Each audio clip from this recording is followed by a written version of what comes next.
नमस्कार, आप देख रहे हैं न्यूज 18। मैं हूं आपके साथ में इनका चौधरी। खबरें विस्तार से देखते हैं। रुद्रप्रयाग में देर रात से बारिश हो रही है, जिसकी वजह से कई जगहों पर लैंडस्लाइड हुआ। बद्रीनाथ और केदारनाथ हाईवे बंद हो गया है। बद्रीनाथ हाईवे सिरोबगढ़ के पास, वहीं केदारनाथ हाईवे मुनकटिया के पास मलबा और बोल्डर आने की वजह से बंद हुआ। सड़कें बंद होने से दोनों तरफ यात्री फंस गए हैं। वहीं हाईवे खोलने का काम भी चल रहा है। इस वीडियो में आप देख रहे हैं बड़ी संख्या में लोग हैं जो कि रास्ते पर फंसे हुए हैं। रास्ते में बद्रीनाथ और केदारनाथ जाने वाले हाईवे पर मलबा आया लैंडस्लाइड के बाद, जिसके बाद रास्ता बंद हो गया। खोलने का काम चल रहा है। जेसीबी मशीनों का इस्तेमाल कर रास्ता खोला जा रहा है, लेकिन बोल्डर और मलबा ज़्यादा होने की वजह से वक्त लग रहा है। बीच बीच में बारिश हो रही है, जिसकी वजह से भी काम में बाधा आ रही है।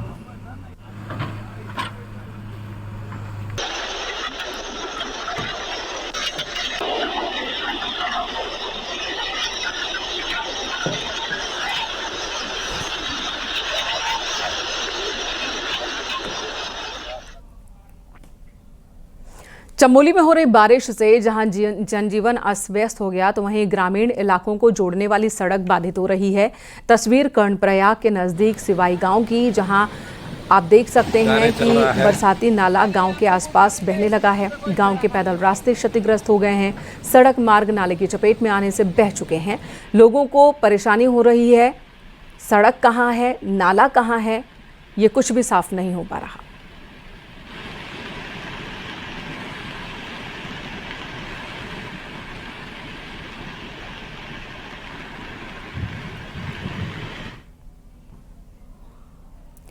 लैंडस्लाइड से कई जगहों पर स्थिति बहुत ही विकराल हो गई है। बद्रीनाथ हाईवे पर पीपलकोटी, नंदप्रयाग और उमटा के पास हाईवे बंद है, जिसकी वजह से चारधाम और हेमकुंड साहिब जाने वाले यात्री फंस गए हैं।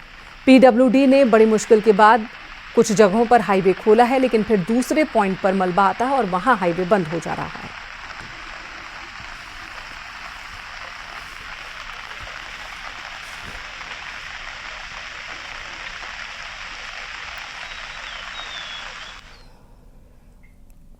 तो पूरे उत्तराखंड में लगभग यही स्थिति बनी हुई है, खासकर पहाड़ों पर। उत्तरकाशी में 29 जून को बादल फटा था, जिसके बाद भारी बारिश और भूस्खलन से क्षतिग्रस्त यमुनोत्री हाईवे 8 दिन बाद भी खुल नहीं पाया है। यहां वैली ब्रिज बनाई जा रही है, लेकिन इसमें अभी और वक्त लगेगा। सिलाई बैंड के पास जितनी सड़कें वॉश आउट हो गई थी, उन्हें दुरुस्त किया गया है, लेकिन ओजरी में हाईवे खोलने के लिए दिन रात काम अभी जारी है।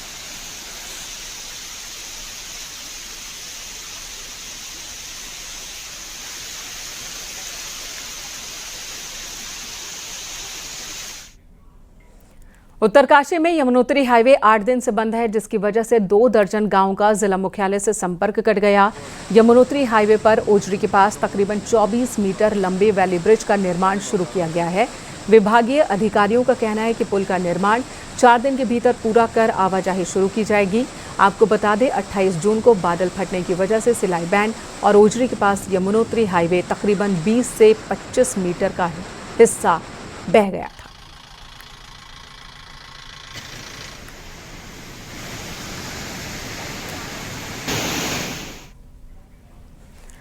आज और कल के लिए 4 जिलों में भारी बारिश का अलर्ट जारी किया गया। लैंडस्लाइड का खतरा भी बना हुआ है, ये चेतावनी जारी की गई है। रुद्रप्रयाग, चमोली, उत्तरकाशी और टिहरी के लिए ये अलर्ट जारी किया गया। सभी विभागों के लिए एडवाइजरी भेजी गई है। सभी नोडल अधिकारियों और विभागीय नोडल अधिकारियों को अलर्ट पर रहने के निर्देश दिए गए हैं। वहीं अधिकारियों को अपने फोन ऑन रखने को कहा गया है।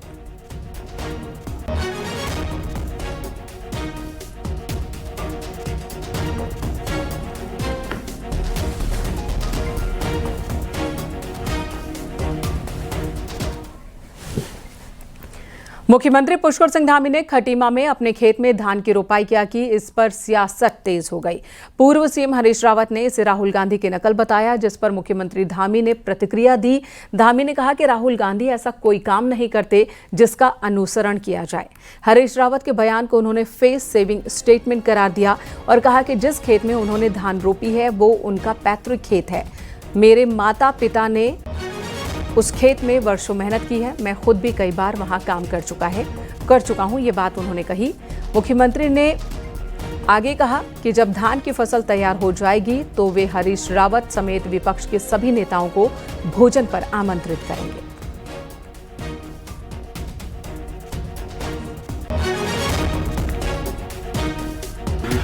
देखिए, मैं हरीश रावत जी हमारे बहुत वरिष्ठ नेता हैं, मैं उनका बहुत सम्मान करता हूं और चूंकि लंबा कालखंड उनका राजनीतिक क्षेत्र में बीता है, सामाजिक जीवन उनका लंबा रहा है, लेकिन वो भी भली भांति जानते हैं, अगर वो अपने हृदय पर हाथ रखेंगे, क्या राहुल गांधी कोई ऐसा काम करते हैं कि उनका अनुसरण किया जाए?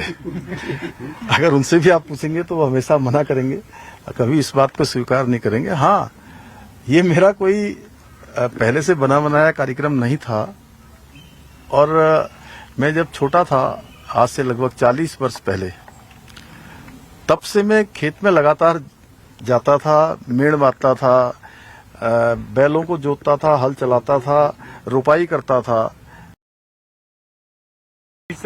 मैं समझता हूं कि केवल और केवल अपने फेस सेविंग की बातें हैं और मैं कह रहा हूं जी, मैं तो आदरणीय रावत जी को भी कहूंगा और हमारे जो मित्र अन्य पार्टियों के हैं जिनको थोड़ा अगर कहीं कोई किसी प्रकार का संदेह है तो उसमें मेरे माता का, मेरी पिता का उस जमीन पर बड़ा पसीना लगाया और मैंने भी कई साल उसमें पसीना बहाया है।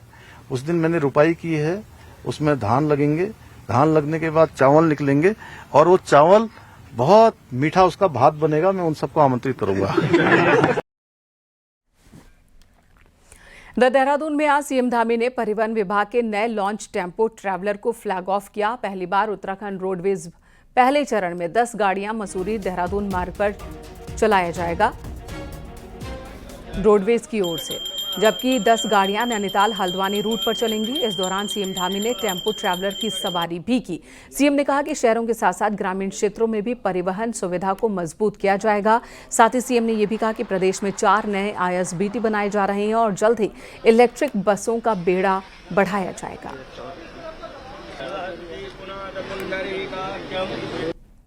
परिवहन विभाग की ये बहुत ही सराहनीय पहल है और इसके माध्यम से हमारे यहाँ आने वाले श्रद्धालु, तीर्थयात्री, पर्यटक सभी को बहुत आसानी होगी, आम नागरिकों को भी बहुत सुविधा मिलेगी। अत्याधुनिक टेम्पो ट्रैवलर आज 20 राज्य की सेवा में समर्पित हो गए हैं। इसमें से 10 देहरादून मसूरी मार्ग पर और 10 टेम्पो ट्रैवलर हल्द्वानी नैनीताल मार्ग पर लगेंगे और ये हमने शुरुआत की है। आगे इसके परिणामों के आधार पर इस सेवा को और बढ़ाएंगे, इसकी संख्या भी बढ़ाएंगे। सीएम पुष्कर सिंह धामी आज से 2 दिन के दिल्ली दौरे पर रहेंगे, जहां मुख्यमंत्री केंद्रीय मंत्रियों से मुलाकात करेंगे और सीएम धामी का पार्टी नेताओं से भी मिलने का कार्यक्रम है।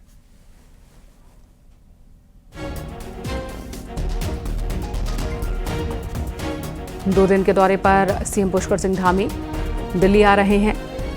कई अहम एजेंडे के साथ दिल्ली आ रहे हैं मुख्यमंत्री। केंद्रीय मंत्रियों से मुलाकात करेंगे, उत्तराखंड में मौजूदा परिस्थिति की जानकारी भी देंगे। मॉनसून के दौरान किस तरह से अलग अलग प्रोजेक्ट्स पर उसका असर पड़ा है और क्या मदद केंद्र की ओर से दी जा सकती है, इस पर बात करेंगे। भविष्य में संसद और विधानसभाओं में महिलाओं को 33% आरक्षण दिए जाने की तैयारी के बीच बीजेपी ने संगठन में महिलाओं की भागीदारी बढ़ाने की कवायद तेज कर दी है। उत्तराखंड जैसे राज्य में जहां महिला वोटर्स निर्णायक भूमिका में रहते हैं, पार्टी अब बूथ से लेकर प्रदेश स्तर तक योग्य महिला नेताओं की खोज में जुट गई है।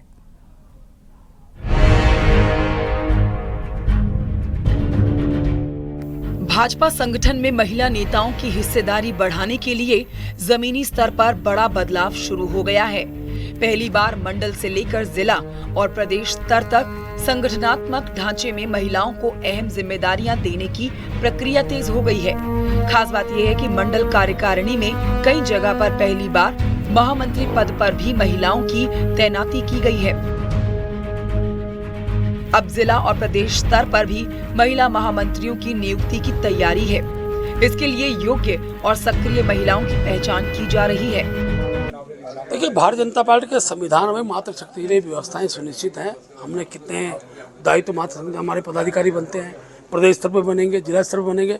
कार्यकारिणी में भी 33% बहनों का प्रावधान है, जिसको हम पूर्ण करेंगे और वही तरह से हमारी टीम बनती है। अब महिलाएं किसी भी जो आगे तक बढ़ सकती हैं, इसमें कोई दिक्कत नहीं है। बहुत से बड़ी संख्या में मातृशक्ति इसकी दावेदारी होंगी।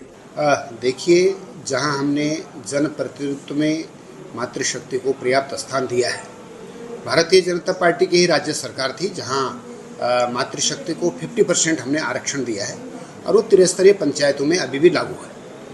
इसी तरह से हम संगठन में भी बहनों को, मातृशक्ति को पर्याप्त उनका प्रतिनिधित्व हो। आधी आबादी हमारी है, संगठन में भी मातृशक्ति का बढ़ चढ़ करके उनकी सहभागिता रहे, इसका हमारा प्रयास रहता है। ये पहल सिर्फ संगठनात्मक भागीदारी तक सीमित नहीं है, बल्कि भविष्य में लोकसभा में महिला आरक्षण लागू होने के मद्देनजर पार्टी की रणनीतिक तैयारी का भी हिस्सा है।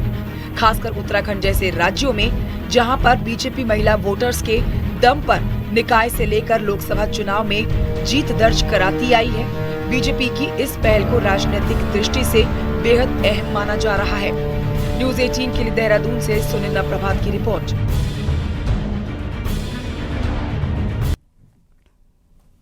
हरिद्वार में कांवड़ रूट पर पड़ने वाली शराब की सभी दुकानों को पर्दों से ढका जाएगा। कांवड़ मेले की शुरुआत से पहले ही डीएम ने आबकारी विभाग को इसके लिए निर्देश जारी कर दिया और इसके बाद विभाग शराब के ठेकों और उनके आसपास लगे साइन बोर्ड्स को ढकने की तैयारी में जुट गया है। हरिद्वार जिले में दर्जनों ऐसी दुकानें हैं जो कांवड़ रूट पर पड़ती हैं।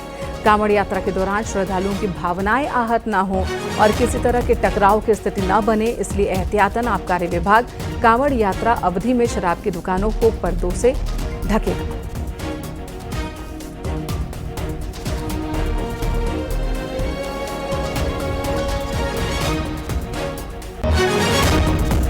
जितने भी कांवड़ जो शुरुआत होगी, जितनी दुकानें कांवड़ क्षेत्रों में आएंगे उन सब दुकानों में पर्दा लगाया जाएगा। साइन बोर्ड भी वो भी ढके जाएंगे ताकि किसी को भी कोई दिक्कत ना हो।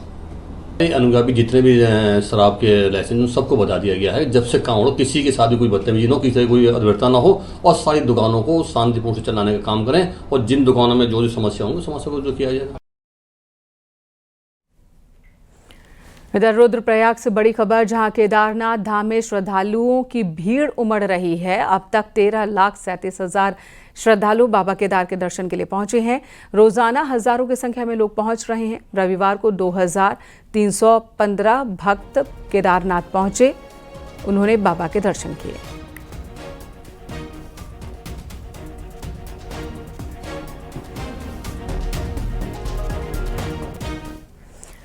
वहीं बद्रीनाथ धाम में 11,25,000 यात्री अब तक दर्शन कर चुके हैं। रविवार को 5,581 यात्री पहुंचे बद्रीनाथ धाम। हर रोज 5,000 से ज्यादा सैलानी यहां पहुंच रहे हैं। विपरीत मौसम के बावजूद बड़ी संख्या में लोग दर्शन के लिए पहुंच रहे हैं।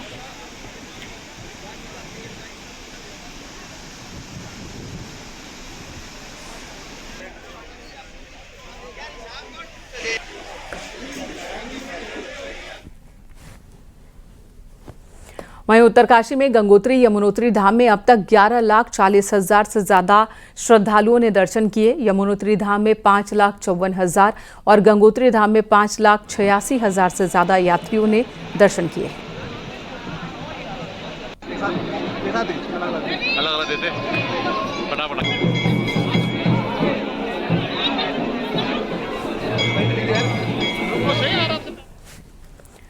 पिथौरागढ़ से बड़ी खबर, जहां कैलाश मानसरोवर यात्रा पर निकले तीर्थयात्रियों का गुंजी में मेडिकल चेकअप करवाया गया। 2 दिन तक गुंजी में ही रहेगा पहला दल।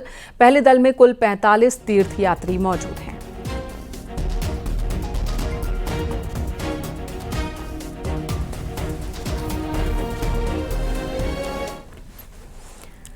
पूरे 5 साल के इंतजार के बाद कैलाश मानसरोवर यात्रा का आगाज हो गया, लेकिन इस बार की यात्रा में काफी कुछ नया है। इस साल जहां यात्रियों को रत्ती भर भी पैदल सफर नहीं करना पड़ेगा, तो वहीं चीन में भी भारतीय व्यंजन का मजा तीर्थयात्री ले सकेंगे। कैलाश पर्वत और मानसरोवर झील भले ही हिंदुओं की आस्था का प्रतीक हो, लेकिन ये इलाका पूरी तरह चाइना के कंट्रोल में है। यही वजह है कि यहाँ जाने वाले भारतीय यात्रियों को कई दिक्कतों से भी दो चार होना पड़ता था, लेकिन इस बार यात्रियों के लिए काफी कुछ नया भी है। यात्रा के इतिहास में पहली बार यात्री चाइना में भी भारतीय खाने का स्वाद ले सकेंगे। यात्रियों को भारतीय खाना मुहैया कराने के लिए हर दल के साथ 4 लोगों का कुकिंग स्टाफ भी जा रहा है। इस बार नई चीज़ ये है कि हमारे वहाँ से 5 लोग जा रहे हैं, जिसमें एक डॉक्टर है जो कि पहले दिन से लास्ट डे तक रहेगा, और दूसरी तरफ हमारे 4 कुकिंग स्टाफ जाएंगे जो कि पहली बार कुकिंग स्टाफ साथ में जा रहे हैं। तो ये एक बहुत बड़ी सुविधा भारत सरकार के द्वारा दिया गया है। यात्रा के दौरान 18,000 फीट की ऊंचाई पर मौजूद लिपुलेख दर्रा पार करना होता है। ऐसे में कई यात्रियों को माउंटेन सिकनेस से भी जूझना पड़ता है, लेकिन अब पूरी यात्रा के दौरान एक डॉक्टर भी मौजूद रहेगा। यही नहीं, यात्रियों के लिए खाने की सामग्री भी भेजी जा रही है। ऐसे में तय है कि इस बार यात्री मैगी, मोमोज और चाउमीन के बजाय रोटी, सब्जी, दाल और चावल जैसे भारतीय पकवानों का मजा उठा सकेंगे। इससे में नाम आया, उससे पहले हमने वहाँ पे अपना घूमना शुरू कर दिया। रोज के हम 7, 8, 10 किलोमीटर रोज वॉक करना शुरू किया।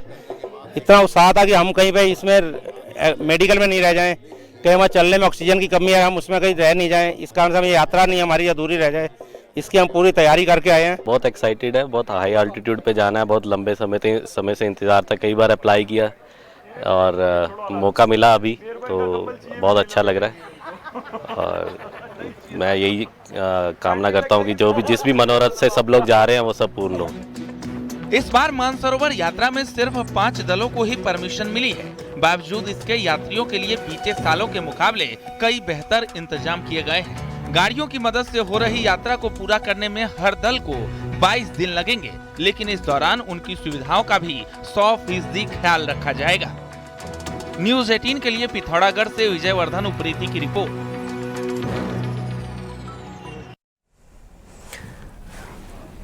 इसी बीच हरिद्वार में कांवड़ियों का पहुंचना शुरू हो गया है। इन कांवड़ियों के बीच एक बहू श्रवण कुमार की भूमिका में नजर आ रही है, जो अपनी बेटी के साथ अपनी सास को पालकी पर बिठाकर कांवड़ लाने के लिए निकली है। यूपी के हापुड़ से हरिद्वार पहुंची आरती अपनी बेटी के साथ अपनी सास पुष्पा को भी पालकी पर बिठाकर लाई हैं। बहू और पोती की इस सेवा से पुष्पा भी खुश हैं। वहीं आरती का कहना है कि उन्होंने अपनी बूढ़ी सास को हरिद्वार दर्शन कराकर गंगा जल ले जाने का प्रण लिया है। इससे उन्हें कोई कठिनाई नहीं हो रही।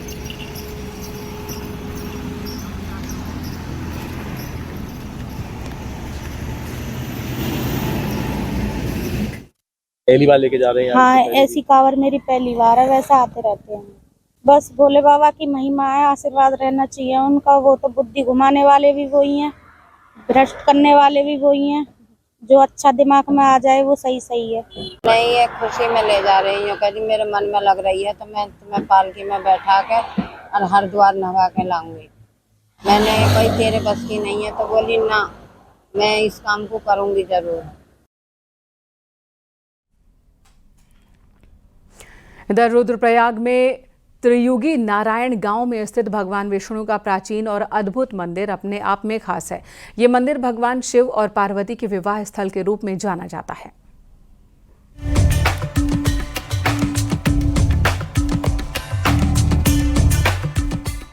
रुद्रप्रयाग स्थित ऐतिहासिक और पौराणिक मंदिर त्रियुगी नारायण मंदिर है। त्रियुगी नारायण का अर्थ होता है 3 युगों का नारायण, जो सतयुग, त्रेता और द्वापर युगों के दौरान यह जलती पवित्र अग्नि को दर्शाता है। पौराणिक मान्यता के अनुसार हिमालय राज ने इस स्थान पर भगवान विष्णु का मंदिर बनवाया था और उन्हें अपना कुलदेवता बनाया था। त्रेता के अंत में हिमालय राज के घर में मां पार्वती का पुनर्जन्म हुआ था, जिसके बाद हिमालय ने भगवान विष्णु को साक्षी मानकर अपनी पुत्री पार्वती का विवाह भगवान शिव से कराया था। ये भी मान्यता है कि जिस अग्निकुंड के 7 फेरे शिव और पार्वती ने लिए थे, उसकी अखंड ज्योत आज भी जल रही है। यही वजह है कि इस अग्निकुंड की ज्योति के 7 फेरे लेकर कई लोग विवाह करते हैं। ये मंदिर नवविवाहित जोड़ों के लिए लोकप्रिय विवाह स्थल है। मान्यता है कि इस मंदिर में विवाह करने से दाम्पत्य जीवन सुखमय और समृद्धि से भरा हुआ होता है। फिर राजा हिमालय ने यहाँ पे मंदिर बनाए, भगवान विष्णु को स्थापित करके अपना कुल देवता बनाया। फिर त्रेता के अंत में जब राजा हिमालय के घर में, हेमवंत के घर में पार्वती माता जी का पुनर्जन्म हुआ, फिर त्रेता के अंत में नारायण को साक्षी करके यहाँ पे भगवान शंकर जी का विवाह हुआ शैलपुत्री पार्वती के संग। इस पौराणिक मंदिर के सामने स्थित ब्रह्मशिला को दिव्य विवाह का वास्तविक स्थल माना जाता है। मंदिर के सामने ही सरस्वती गंगा नाम की एक धारा का उद्गम हुआ और इसी से मंदिर के सभी पवित्र कुंड भरते हैं। यहाँ पर रुद्र कुंड, विष्णु कुंड, ब्रह्म कुंड और सरस्वती कुंड हैं। ये भी कहा जाता है कि सभी कुंड के जल में कई औषधीय गुण हैं। यहाँ पे 4 कुंड है। पहला ब्रह्म कुंड, दूसरा रुद्र कुंड, तीसरा विष्णु कुंड, चौथा सरस्वती कुंड। मुख्यतः 4 कुंड है। वैसे यहाँ पे 7 कुंड है। त्रियुगी नारायण मंदिर से करीब 100 किलोमीटर दूर बधानी ताल स्थित है। मान्यता ये भी है कि इस मंदिर के कुंड का जल इसी बधानी ताल में जाता है। इस ताल में रहने वाली रंग बिरंगी मछलियों की पूजा की जाती है। ताल के पास ही भगवान विष्णु और मां लक्ष्मी का भी एक प्रसिद्ध मंदिर है। उनकी बधानी ताल जो है त्रियुगी नारायण जो केदार घाटी में पड़ता है, कहते हैं कि वहां से जो पानी जल आता है वो यहाँ पर आता है इस ताल में। तो ये भी कह सकते हैं कि देवभूमि उत्तराखंड में ये भी सबसे बड़ी चीज है। यहाँ की धार्मिक मान्यताएं इससे भी ज्यादा खास है, क्योंकि जब केदारनाथ से जो जल आता है त्रियुगी नारायण से, तो यहाँ पर आता है और इसी से एक कुंड बनता है यहाँ पर। और इसीलिए इसे पूरा दैवीय देवताओं के रूप में इस कुंड की भी पूजा की जाती है, मछलियों की भी। और यहाँ पे उम्र नारायण भगवान का भी यहाँ पे एक प्रसिद्ध। इस मंदिर के बारे में एक और मान्यता है कि भगवान शिव और पार्वती के विवाह में भगवान विष्णु ने पार्वती के भाई की भूमिका निभाई थी, जबकि ब्रह्मा ने पुजारी की भूमिका निभाई थी। इस मंदिर का जिक्र स्कंद पुराण में किया गया है, जबकि आदिगुरु शंकराचार्य ने इस मंदिर का पुनर्निर्माण करवाया था, जो नागर शैली का एक अद्भुत उदाहरण है। न्यूज 18 के लिए रुद्रप्रयाग से संदीप प्रसाद की रिपोर्ट।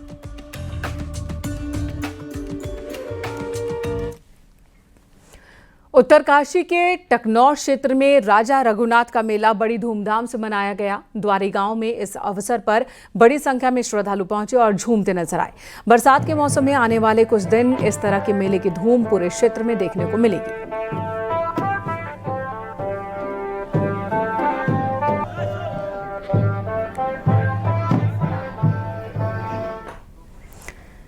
कांवड़ मेले से पहले नशे के खिलाफ अभियान चलाया जा रहा। हरिद्वार पुलिस को बड़ी सफलता मिली है। पुलिस ने बहादुराबाद थाना क्षेत्र के पथरी पावर हाउस के पास से तकरीबन 1.5 किलो स्मैक के साथ एक नशा तस्कर को गिरफ्तार किया।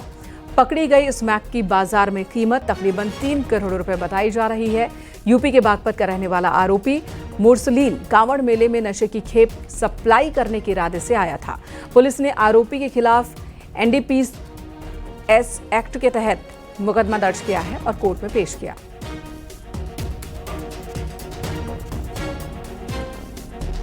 सघन चेकिंग करते हुए एक व्यक्ति जिसका नाम मुरसलीन है, उसके कब्जे से 1 किलो 42 ग्राम स्मैक और करीब 457 ग्राम जो मिलावट वाली स्मैक है वो प्राप्त हुई है। इस पूरे स्मैक की जो कीमत है अंतर्राष्ट्रीय बाजार में करीब 3 करोड़ से ऊपर है। मुरसलीन जो बुढ़ाना बागपत का रहने वाला है और राजस्थान से इस प्रकार के स्मैक को लाके हरिद्वार में या हरियाणा के सोनीपत या अन्य स्थानों में भी बेचने की इससे सूचना मिलती रही है। नैनीताल में महिलाओं ने अपनी परंपरा से जुड़ने के लिए हरेला बुआई कार्यक्रम का आयोजन किया और इस दौरान इन महिलाओं ने गेहूं, जौ समेत कई तरह के अनाज के बीज बोए। अब से 10 दिन बाद यानी कि हरेली के दिन इसे काटा जाएगा। कुछ दिनों तक इस अनाज की निराई गुड़ाई घर पर ही होगी, जिसके बाद हरेले के दिन पूजा पाठ कर विधि विधान से इसे काटा जाएगा। आपको बता दें, हरेला पर्व पर्यावरण प्रेम के साथ किसानों से जुड़ा है। कुमाऊं का हरेला जो हमारा एक मुख्य त्योहार है, हरेला श्रावण मास के 1 गते को हम लोग काटते हैं। उससे 10 दिन या 11 दिन पहले हम इसको 7 अनाज या 5 अनाज के साथ बोते हैं। तो आज बुआई का कार्यक्रम में हमने 7 अनाजों को और मिट्टी सुखाकर और मालू के पत्ते में पुड़िया बनाकर तो हम हरेलों को बो रहे हैं। देहरादून से बड़ी खबर, बुजुर्ग महिला पर एक कुत्ते ने हमला कर दिया और कुत्ते के मालिक मोहम्मद जैद पर केस दर्ज हुआ। इस केस में जैद के रॉटवाइलर ने ही हमला किया था बुजुर्ग पर। कुत्ते के हमले में महिला गंभीर रूप से घायल हुई हैं, जिनका आज ऑपरेशन भी होना है।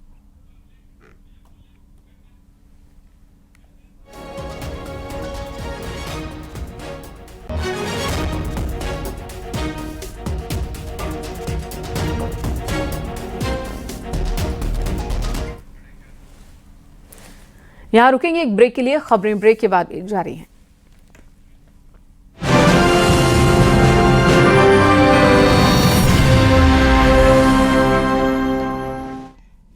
पेट सफा। आप देख रहे हैं न्यूज़ 18 उत्तर प्रदेश उत्तराखंड।